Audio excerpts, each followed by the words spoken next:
It's hard to pass by this adorable book without noticing the creative title and cute kitten.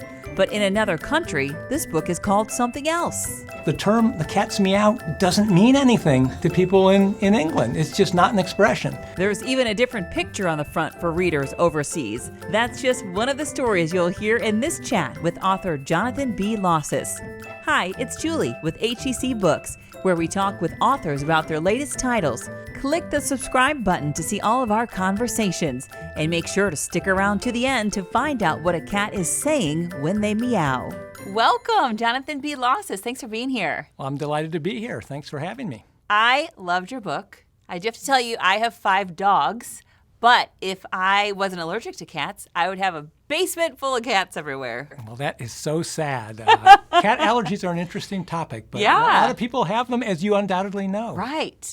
But they're so fascinating. So let's talk about your book. Give a brief description of the book for people who haven't read it yet. Sure. Well, the short story is that, so I'm a scientist, and my day job is I've spent my career studying lizards, how they adapt to the environment, what they do, and so on. But I'm a cat lover. You have 5 dogs, I have 4 cats. And ever since I was 5 years old, I've loved cats. But it never possibly dawned on me to do research on cats. I just didn't think there was much interesting science going on. And you know, I wanted to study animals out in nature. And to do that, well, I wanted to watch them, see what they were doing. And anyone who has tried to follow a cat outside realizes how impossible that is, that as soon as a cat figures out what you're doing, it's off into the bushes and away, and you can't see them. So I just didn't think that there was much interesting cat science going on. And then I discovered I was absolutely wrong, that scientists are studying cats, and by cats I mean domestic cats, house cats and their unowned outside equivalents. Just like I study lizards, like my colleagues study lions and elephants and hippos, you know, everything from radio tracking to chemical analyses to DNA sequencing. And there is actually quite a fascinating body of literature on cats. And well, I decided to teach a course. I'm a college professor, to teach a course on the science of cats. And the idea was I would sucker the students in on cats and then teach them how we study nature just using cats as the vehicle. And so the course was lots of fun, and so that led to the idea, well, why not write a book? Just all this fascinating information we have about cats and how we've learned it. And so that's what the book is about. It's just what cats do, how they evolved, how they came to be, how they are, what they might do in the future, and how scientists actually know this.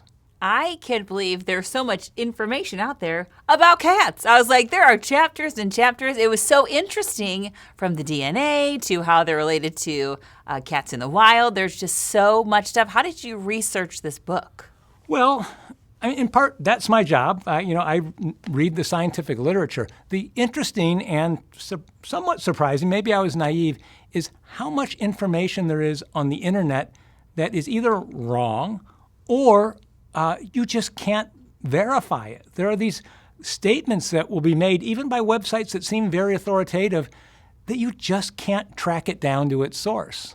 Just to give you one example, there's a widely quoted statistic that the National Highway Safety Board commissioned a study that found that 5.4 million cats a year are run over on our highways. 5.4 million. Aw, terrible. Well, it's not true, or at least I can't find any evidence that study ever existed. Thank God for that. Yeah, exactly.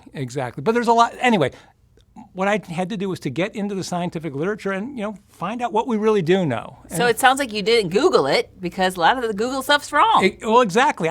My job, I read scientific papers, and the book took me about a year longer to write than I expected, because there is actually so much research out there, and I read it all. I read about 2,000 papers for this. So there's a lot out there, and I'm a scientist. It's my job to read that stuff and think about it and synthesize it, and that's what I did. How many years did this book take? It depends how you count it, and of course I have a day job, which was a little distracting, but about 5 years. 5 years from the day I started to till today.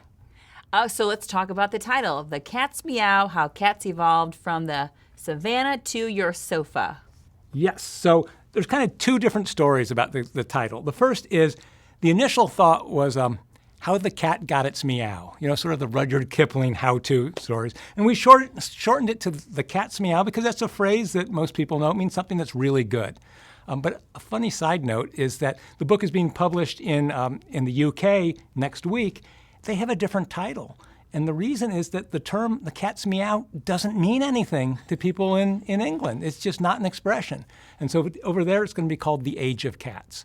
So that's sort of where the name came from. But the other reason, the more scientific one in a way, is, at least to me, the meow of a cat is its quintessential trait. When you think, what is it that cats do?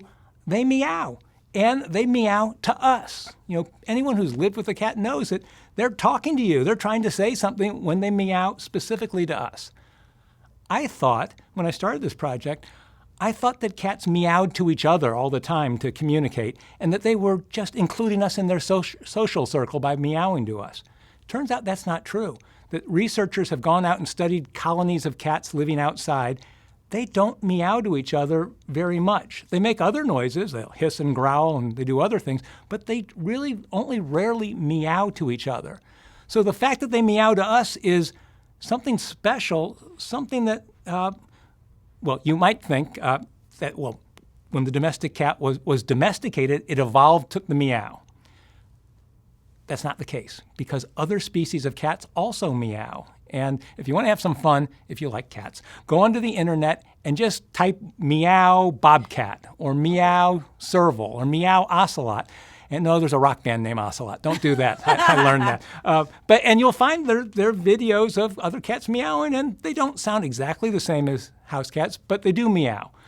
So the domestic cat didn't invent the meow to talk to us, but they did change the meow from their ancestor. They've made the sound more pleasing to our ears. And that's a scientific result of a study demonstrating that. I remember that from your book, because you were talking about if people could recognize the meows from their cats. And so since I have dogs, I was like, I totally love this chapter because I can tell what my dogs are barking at, whether it's a person outside, whether they're hungry. Like, I know what the sound of each bark means. And it's so cool that cats kind of have the same things with their people.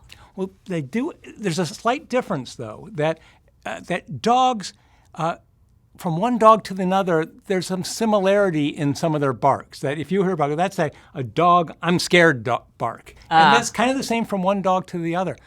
In people with cats, that's not the case, that a cat will have multiple meows and it will use those meows in different contexts, but there's no universality. That one cat's, I'm hungry, I want to be fed meow is not the same as another cat will make a different meow. But the people who live with the cat can understand them. They can understand their own cat because they've kind of worked it out in a way. Oh, you're hungry, or that's your whatever meow.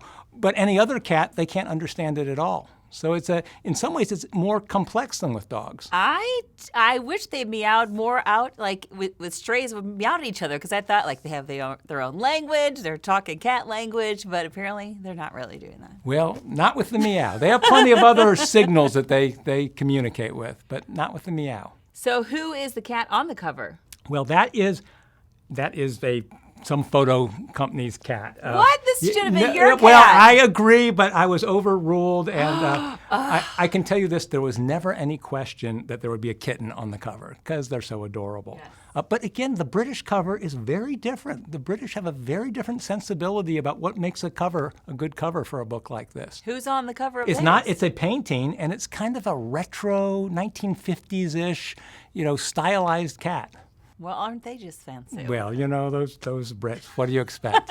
But you did bring your cats here because cats are on your socks right now. Who's on your socks? That is Nelson.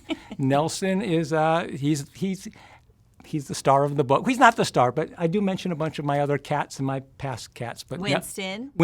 Yep. Jane. Yes. Some of the older ones, Kiraka and Marisha and so on. Can I tell you something that I'm particularly pleased about? So I proofread the book, and I did not put together the index. The publisher hired someone to go through the book and put all the index. And when I got to the index, Nelson wasn't mentioned. So I went back and I found every page that Nelson is mentioned and my other cats. And so if you want to read just about my cats, you can just go to those pages. That is genius. Yep. I love that you're a big cat lover like that. I would do that for my dogs too. I'd be like, they need to be on. We need to know every page they're on. Absolutely. Agreed. Give us a thumbs up if Jonathan's love for his cat Nelson made you smile. And watch part 2 where he talks about how to train a cat.